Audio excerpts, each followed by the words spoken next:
Welcome to NBA Today. I'm Charania Ogwumike in for Malika Andrews. We start the show with a developing story.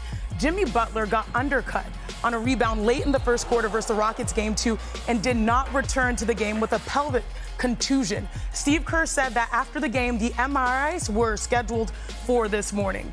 So for the injury update, we now welcome in our senior NBA insider, Shams Charania. Shams, what more can you tell us about Jimmy's status?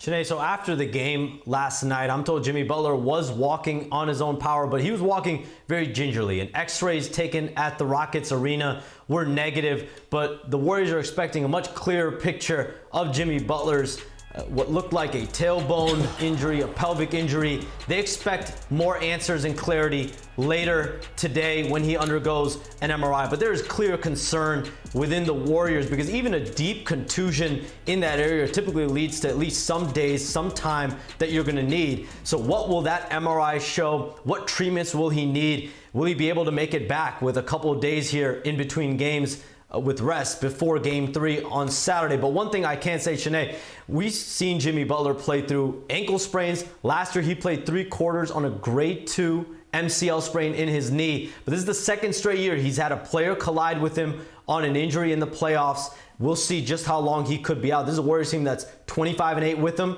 and 25-27 without him. Yeah, an unfortunate, situation for Jimmy Butler. This could honestly dictate the series, his health status. Thank you so much, Shams. We'll be in contact as this story continues to develop. So Jimmy Butler, he got hurt early, but honestly, it might have still been the Rockets' night. Houston was ready for liftoff, and that started from the jump with their physicality on Steph Curry. Houston was able to look at them swarm, limit Steph Curry to 20 points on 6 of 15 shooting. Curry was contested on 1.6 players. That's how many were at him, and this was Steph on that defense. First defender, there's going to be another wave of defenders, collapsing, trying to take away a lot of the off-ball stuff, which we know is our kind of pet actions to get me, free if they're going to trap the ball screens and all that. While Steph Curry struggled, y'all, Jalen Green was shining, Wilbon. He didn't struggle.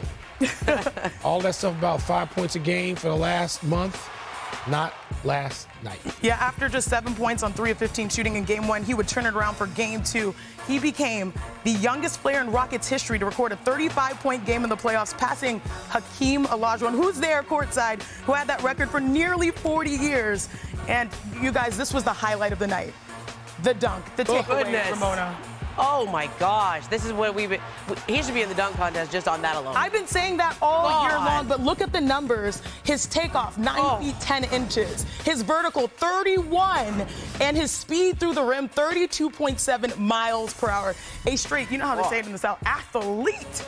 Now heading to the fourth quarter, Mark Spears. Underneath, there's a foul. Things got chippy, but first, the Rockets and fans, they had some thoughts on Draymond.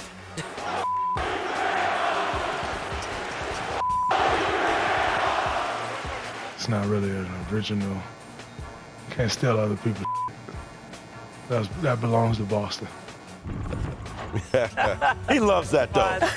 He loves that. That's some affection is the way he looks at it. A huge night for Jalen Green, and the Rockets take Game 2, 109-94. And Jalen Green became the youngest Rockets player again with a 35-point game in franchise postseason history. And he did so after scoring just 7 points in Game 1. That 31-point increase is the largest by a player from their first to second career playoff games in NBA history.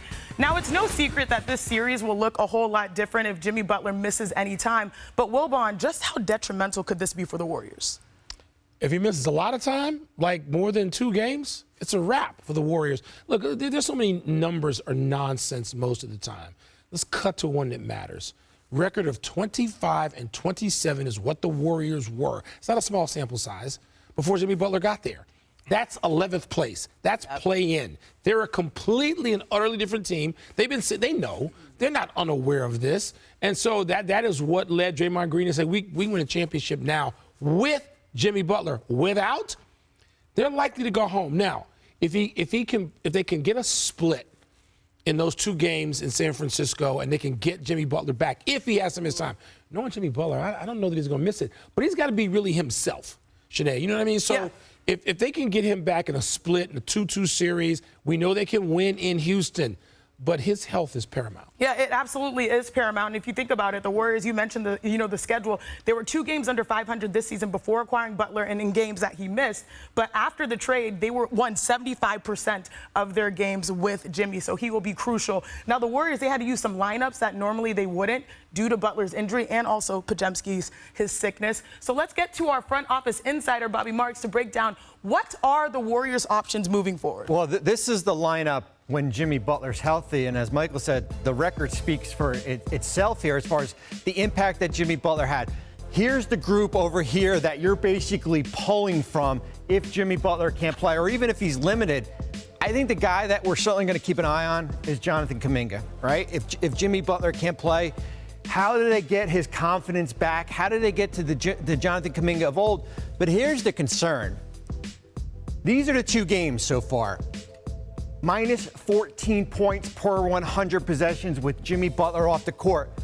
Here's what we watch. The beauty with Jimmy Butler is the non-Steph Curry minutes. When Butler is on the court and Curry isn't. This is game 1, +7. Here's game 2, minus 12. So what happens if Butler can't play?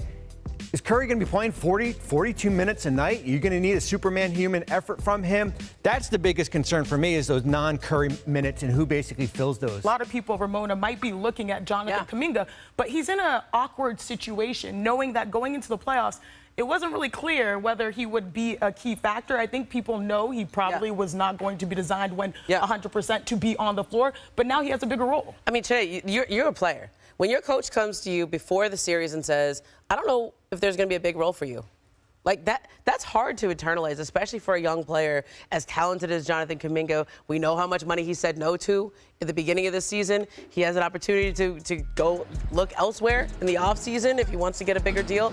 But he has not been able to share the court very well with Jimmy Butler this year. They take up the same space.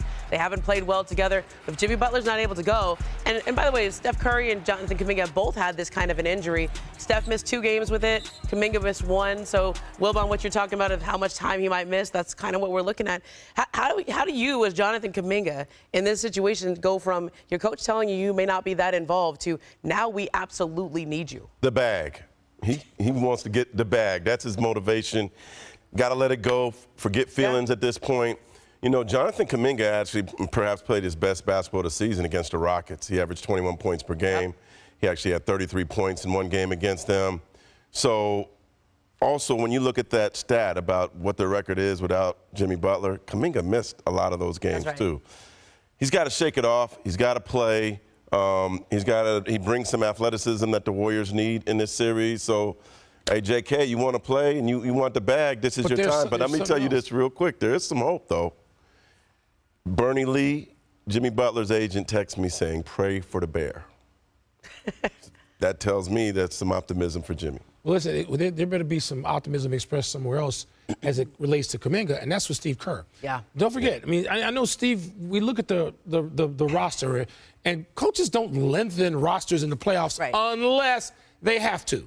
Steve Kerr played for Greg Popovich and Phil Jackson at times where they had to go to say to somebody after an injury or someone was slumping in that lineup, hey, I need you to be out there now. Don't forget what I told you on the eve of the series. We got to go to you. We're bringing you from the bullpen. That's all nice. That's all fine. That's all dandy. But shouldn't there be optimism for the winners? Let's get back to the winners, because a big reason the Rockets were able to walk away. Where are you from again?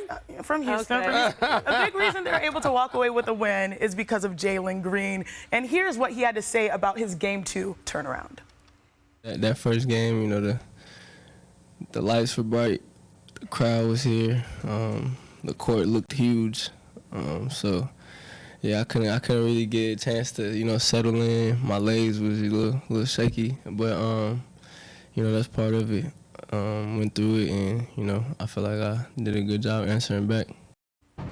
The player in me, when I heard that, got chills. Because that's a level of vulnerability that you're giving people to what that moment meant for him in Game 1, but also what it meant to bounce back in Game 2. So shout out to Jalen Green for giving us the truth there. Now, Wilbon, you said yesterday that this would be a dominating performance by the Rockets. So is it hard being right all the time? No. Wait. Did he predict the Jimmy injury, though? No, I don't have to. What? What did I say in that text to you last night after that the Rockets were going to win that game last night regardless. They were down when Jimmy went out, and God knows Jimmy Butler's been one of my favorite players for his whole career, and I want to see him back in there. The Rockets were going to win that game. The Rockets are in a similar situation, and we'll get to them in a minute, as the Pistons. Those first games when you are together as a group where the lights are too bright, first of all, that was just, you mentioned expressing vulnerability. That was truth or facts, as they say now. Big facts. That's what that was. 100. And so they got over that last night. And I thought it was Sengun, so I wasn't right. I said Sengun was going to have 35 and 15. He got the 15, but it was Jalen Green with the 35 plus. The Rockets have that capability. And that's where Kuminga comes in. Yeah. Again, he's got some athleticism. He can go eye to eye with those guys. Well, I don't know how many Warriors can do that otherwise. But I don't know if it's eye to eye or hand to hand, fist to fist. Jump to jump. Let's get back to the physicality of the series, because Ramona, it felt like at times we were watching a little bit of the WWE, a lot of this enhanced drama. Okay. How do you see this series really playing out if this style of physicality continues? I'm getting ready for a lot of talk out of Golden State about how Steph Curry has taken 6 free throws in these 2 games. 6 free throws, that's it. So now so we've seen the action on the court. We're about to hear from Steve Kerr and the Warriors and everybody about, we're going to just hear some politicking. That's Steph Curry out there that you're wrestling the ball with. That's Steph Curry out there who wants a foul called. Draymond was like, I thought game 1 was more physical.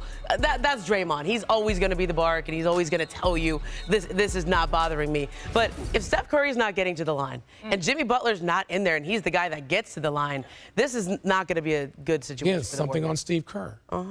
Right? Who did we say Steve played for again? That would be 2 guys who on their off days knew exactly what they needed to do to get the attention of guys in striped shirts going into the next game for their stars. You know, a lot of times teams take the personality of their coach. You mentioned Steve Kerr. Well, Ime Udoka was remember, gritty, journeyman player, fighting to live, and that's the identity of this team. And they're going to keep fighting, and then they're going to, I don't blame them. Hey, if you ain't cheating, you ain't trying.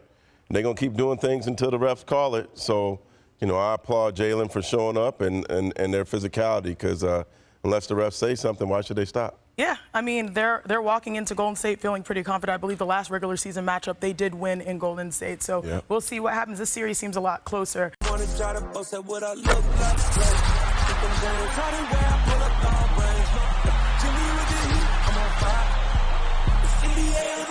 NBA